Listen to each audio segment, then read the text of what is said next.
Assalamualaikum warahmatullahi wabarakatuh. Apa kabar teman-teman semuanya? Semoga kabarnya baik ya dan selalu dalam keadaan sehat walafiat dan selalu berada dalam lindungan Allah Subhanahu wa taala. Nah, bagaimana kabar puasanya sampai hari ini?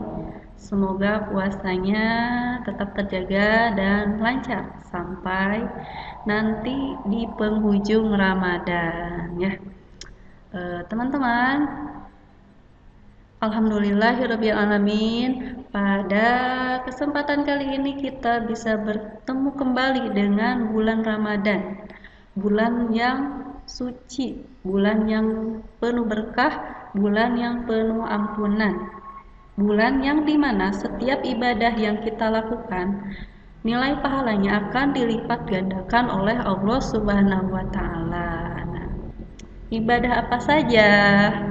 Salah satunya yaitu membaca Al-Quran. Nah, teman-teman, pada kegiatan Sanlat kali ini, Ramadan Supercamp 1442 Hijriah, Ustazah akan menyampaikan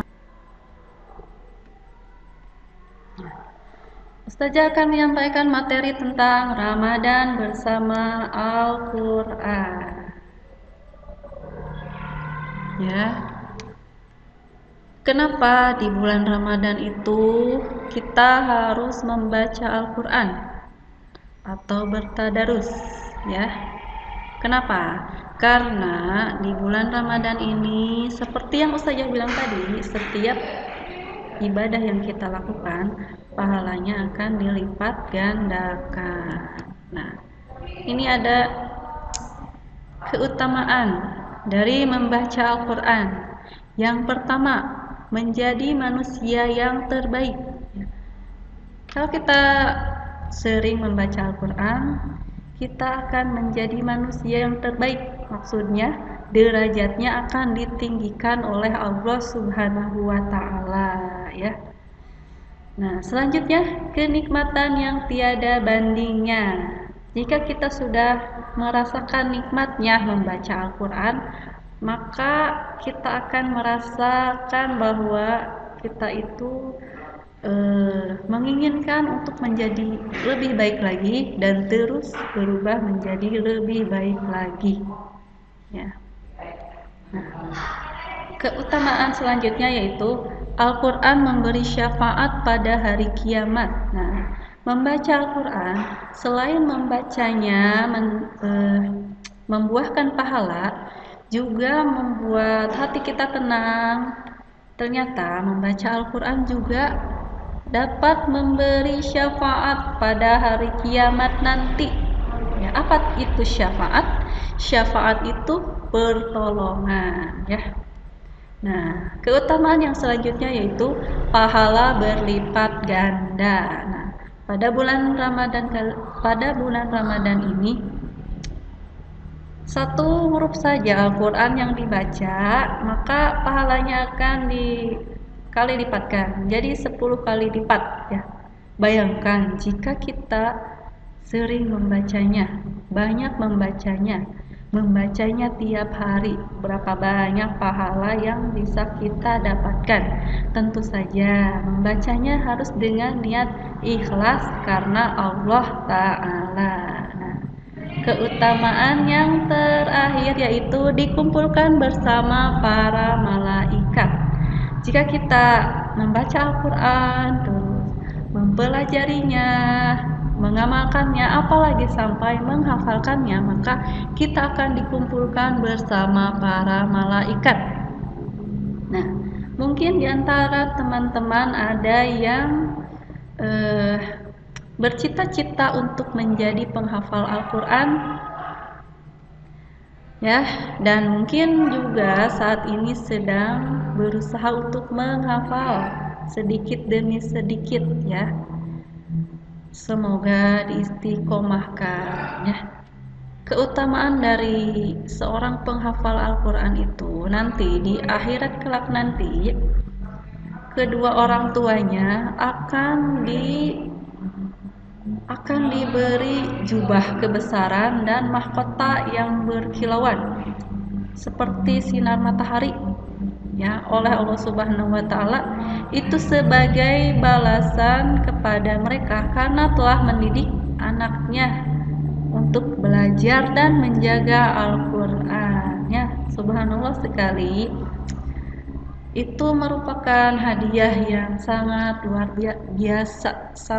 biasa besar sekali untuk kedua orang tua kita, ya. Nah, teman-teman, dalam membaca Al-Qur'an itu ada adab-adabnya, ya. Jadi tidak sembarangan. Yang pertama itu berwudu. Kita harus berwudu sebelum membaca Al-Qur'an, ya. Kita harus dalam keadaan suci, ya, suci dari najis. Selanjutnya, mulut dalam keadaan bersih. Jangan sampai kita mengaji dengan mulut penuh oleh makanan, ya. Jadi diusahakan habiskan dulu makanannya, berkumur-kumur sampai bersih, lalu mengaji. Nah, selanjutnya adab yang selanjutnya yaitu menghadap kiblat. Diusahakan saat kita membaca Al-Qur'an, arah kita harus menghadap kiblat, ya. Nah, selanjutnya membaca ta'awuz. A'udzubillahi minasyaitonirrajim. Nah, membaca Al-Qur'an itu harus diawali dengan ta'awuz. Itu untuk meminta pertolongan kepada Allah agar terhindar dari godaan setan. Selanjutnya yaitu tempat membaca yang bersih, ya. Tempatnya juga harus bersih dari kotoran dan najis, ya. Jangan sampai kita membaca Al-Qur'an di kamar mandi atau di WC, jangan, ya. Itu tempat yang dipenuhi oleh najis.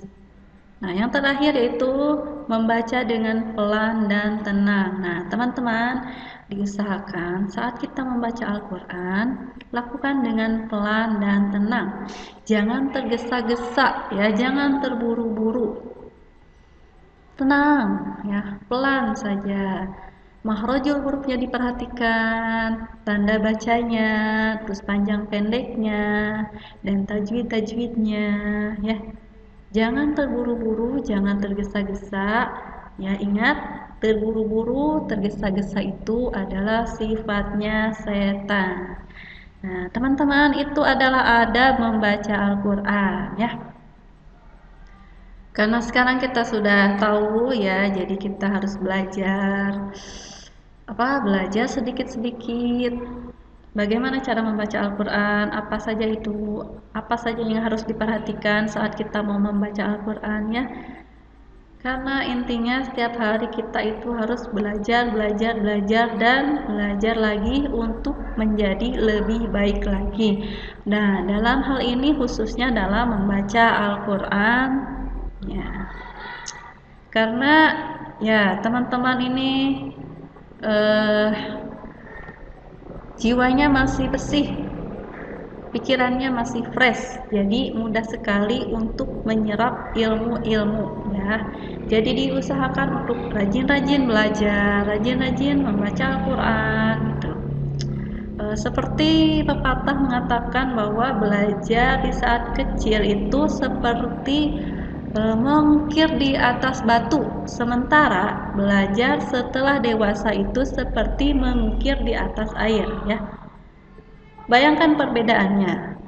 Mengukir di atas batu itu tentu saja bekasnya itu pasti ada, ya, pasti terlihat hasilnya.